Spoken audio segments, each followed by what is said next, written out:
We now have for our final keynote speaker today, Rafique Awan, who is a VP Principal at Wellington Management, where he is responsible for the architecture, design, and development of the Investment Book of Record, or IBOR, within the Investor and Portfolio Technology Group.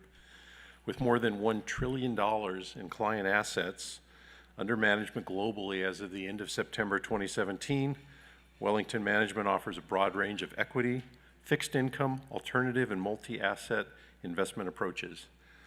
Wellington's most distinctive strength is rigorous proprietary research, which is shared collaboratively across all areas of the firm. Rafique has been with Wellington since 2003, and his team is mainly responsible to provide advanced investment data solutions.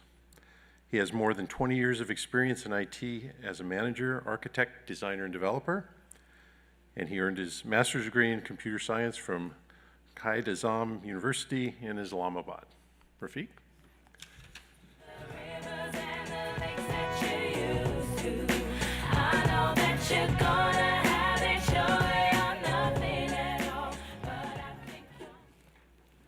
Good morning, everyone. I hope everyone is doing great. If I ask the question that why all of us are here for these 2 days, then I'm sure that one of the most common answer would be that we are here to learn latest technology in order to solve complex business problems so that we can maximize return for our clients, for our firm, and obviously for ourselves. Do you all agree with that? Okay, great. So I think then today I'm here for next 25 minutes to share my personal experience, my team experience, and my firm experience, that how did we leverage latest technology in order to solve one of the most complex business problems that we had at Wellington. But before we talk about how did we solve the business problem that we had using latest technology and creative ideas, I think it's important that we talk about quickly what are the challenges and the problems which are faced by the financial firms. So let's take a moment to review the challenges and problems. For those of you actually who doesn't really know what financial firms do, I'm sure everybody knows, but just very quickly, we really manage money for our clients. That include all of you. So I guess if you step back and see what are the challenges and problems which are faced by the financial firms, then number one, our current systems are no longer scalable due to recent explosion in the financial data, which means that we need more scalable data platforms. When I say scalable data platforms, what it really means that you need systems which are scalable both vertically and horizontally. If your system is vertical scalable, that might help you to solve the problem in the short term, but to be honest, you really need systems which are horizontally scalable in the long term. Number two, 2008 financial crisis, I'm sure everybody is familiar with that, really have led to a series of, or a wave of new financial regulations, and that has resulted in a significant complexity and risk both in our business and in our systems. Number three, there are many new and complex asset classes are being introduced or have been introduced within last few years due to increasing demand from our clients and from our business. And above all of this, there's a very strong need to reduce time to market. What it really means is that we as IT professionals, we need to design systems which are nimble and flexible in order to accommodate never-ending changes. As Noah mentioned, that change is the only one which is constant. So to be honest, as IT professionals, we should always be ready and always thinking to solve our complex business problems and incoming challenges. So now we talk about challenges and problems. Let's actually now talk about the business use case, which is near and dear to my heart. As Noah mentioned, that I think this is my passion, to be honest. I've been working on this to manage and lead the IBOR project, and our legacy system we introduced back in 2006. So this is very near and dear to my heart. So as I mentioned, that this is definitely one of the most complex use cases that we had at Wellington. But I guess the question is, what's IBOR? In very layman terms, you can think of IBOR is a single source of truth, which provides positions, exposures, valuations, and performance for our investors and clients. So just to make sure it make clear that, imagine that you have a 401k account, right? So obviously it's very important that you view how your 401k account is doing. So that's where all the positions and all the exposures and all the market values and the performance comes in. Because obviously we really manage money for our clients, right? So that's really in a nutshell what IBOR is. But for going further into it, on this slide, on the left-hand side, at the top, we have trading systems. So the trading system, I'm sure you are familiar with that, right? So all the real-time trading transactions as a result of trading activity, which happen throughout 24 hours, it flows through IBOR near real time. So you can imagine there's a lot of activity here. And number two, all the accounting transactions as a result of any accounting activity from our accounting system also flows through IBOR near real time. Number three, any other back office activity, for example, corporate actions, all the prices that you have in your portfolio. Obviously, you need prices to calculate the market values. So that also flows through IBOR near real time. And on the right-hand side, I have really shown all the business functions that we really support at Wellington. So number one at the top, our portfolio managers in the portfolio management department need positions, market values, exposures, and performance in order to manage the portfolios more effectively and more efficiently for our clients.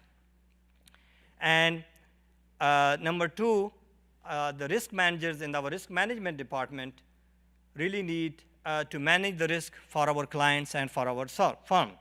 So that they also use IBOR, obviously, to get the positions, exposures, and other related information that they need to really calculate the risk. And then number three, the IBOR is used by the regulatory and the compliance department to ensure that we always remain compliant with the client guidelines as well as the financial regulations. So that's in a nutshell what IBOR is.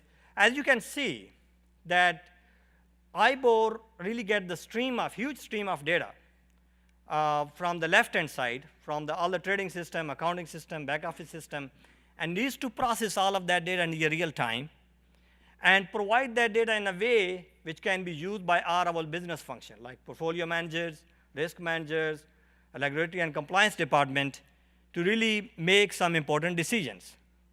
So it is definitely, that's why it's really one of the most complex business because it really combines the operational workflow and the analytic workflow together. And as actually Abe mentioned yesterday, that it's easy to solve. It's easy to solve and design systems which are good for the operational workflow or analytic workflow, but it's very difficult to design the system which are really good for both operational and analytic workflow at the same time. So we'll talk about, that's why I guess really consider this IBOR is one of the most complex use case that we had at Wellington. So now we talk about what IBOR is. Let's move on and how did we really solve and speed up and solve this business problem. So as I mentioned, this is really the use case which is really combines operational analytic workflows. So that's why, to be honest, it was not really easy to come up with the product which can really help us to solve this problem. So luckily, after a series of POC, we look at various in-memory databases and many other technologies. We finally landed on to use Apache Ignite, GridGain, to solve our business problem. So the question is obviously, why did we really choose Apache Ignite? Number one, Apache Ignite is horizontally scalable, which really means that this is a system which can accommodate rapid changes in the growth of data. So it really needs horizontal scalable systems. And number two, it's an in-memory database, right? So as well as an in-memory data grid.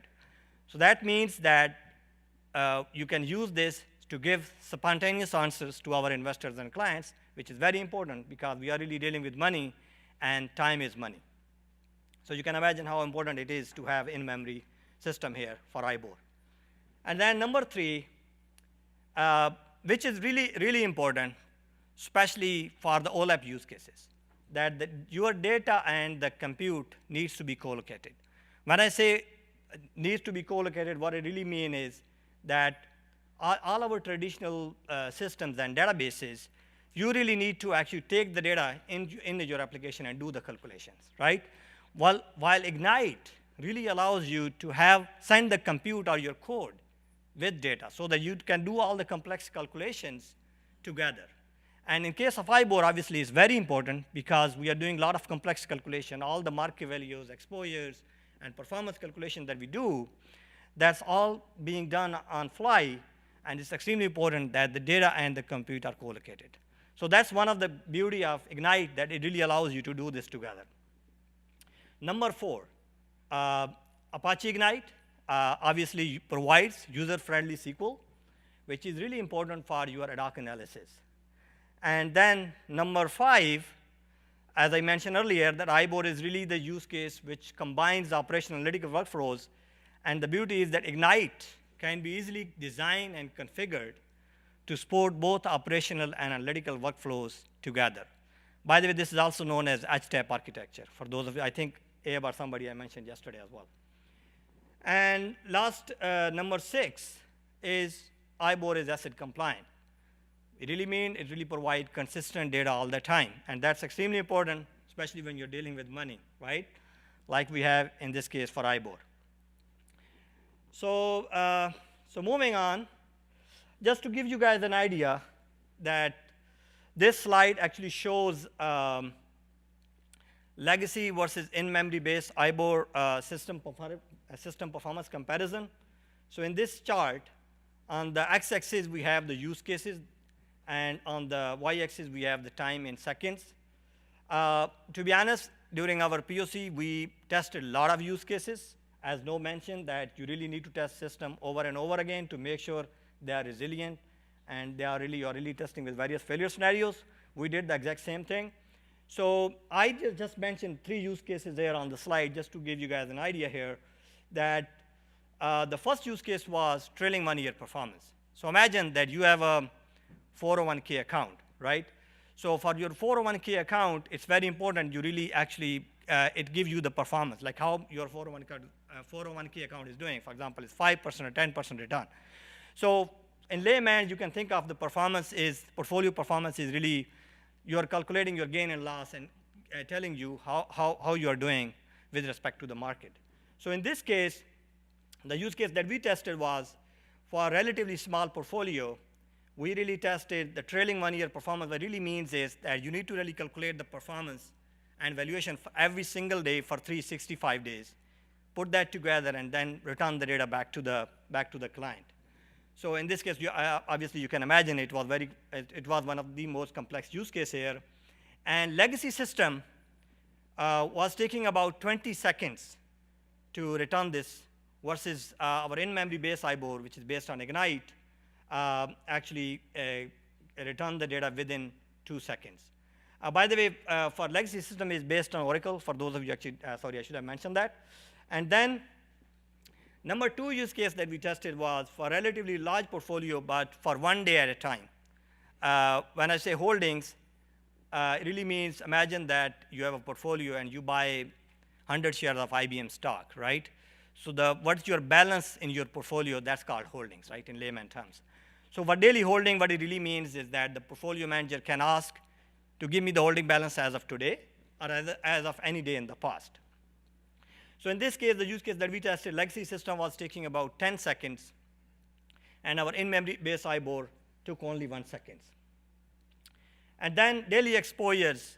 So in addition to the holding balance, you also need to provide your exposure and the market values. So going back to my previous example, that if you buy 100 shares of IBM stock with price 50, at price 50, then your market value or exposure will be 5,000, right? How much basically your exposure is. What's your capital at risk? That's in layman terms is called exposure. So in this case, same thing, legacy system was actually taking about 10 seconds, and the in-memory base IBOR only took 1 second. So just to summarize, I think this chart clearly shows that our in-memory base IBOR was at least 10 times faster than the legacy system. And then moving on, to be honest, I think it was not a smooth ride. We learned many lessons along the way. I want to make sure that I actually share some of those lessons learned here with all of you, because if you are really planning to use Ignite or any other in-memory platform near future, then just keep those in mind. And so with that, I guess number one is that Ignite or any other in-memory platform is not a magic bullet. You really need to use the right tool for the right job. So the important thing is that, for example, in our case, when we started to use Ignite, we actually were very excited about Ignite. Oh, man, this is great. This is going to solve all our problems. So what we did was, we actually ended up using this Ignite streamer to use the to do the complex ETL processing. And it was a huge amount of data. And doing that within Ignite streamer, we ran into garbage collection issues. Given Ignite is Java-based application, we ran into a lot of garbage collection issues. And it was not easy to solve. We spent a lot of time, but finally gave up. We did not give up completely. What we did is, let's think about something else. Think outside the box and see whether we can leverage any other tool. And luckily, in our case, we're able to leverage Apache Spark within no time, thanks to one of our senior architect who actually did a very great job to solve that problem. And so amazing thing was that then we did all the complex ETL processing within Apache Spark, and once all the data was transformed, then we just simply load into Ignite, and that's working very well. We have a system in prod right now, so it has been working very well. Number two, I think, I'm sure you guys heard about it, right? Everyone says, oh, memory is very cheap nowadays, right? But to be honest, it's still not as cheap as SSD or disk, right? So you just need to be wise and careful about just don't get excited and use memory for all the data that you need. It really depends on your SLAs. So for example, in our case, we have to really provide 5-year history for all the positions and exposures and the performance, right? So the SLA that we have for the most recent data, which is current day and then trailing 1 year, is different than the SLA that we have beyond 1 year. And so what we are actually planning to do is that we are, thanks to one of the recent features that was introduced in Ignite, Lucas, I'm sure he's here, he shared with us, and it's a really great feature, and also I'm sure you guys heard about this yesterday as well, durable memory. So we are really thinking to use this feature to persist data on SSD beyond 1 year. It's going to be slow. We have done some quick POC. Based on that, I think it's 30% slower, but still actually is acceptable. So because you need to really do some trade-off here, right? I mean, given memory is expensive, you want to make sure you're really using your dollars wisely. And in this case, I think your friend is SSD or disk, or I think Jim shared with us like the persistent memory as well. I'm not sure it's cheap. I guess I need to figure that out, see if that can be leveraged for this purpose. And number three, I think that's very important, that although Apache Ignite is open source, and you can, obviously you're free to play with it, and you can do the POC and whatever you want. You really don't need to engage anyone else. except there's a lot of good documentation as well.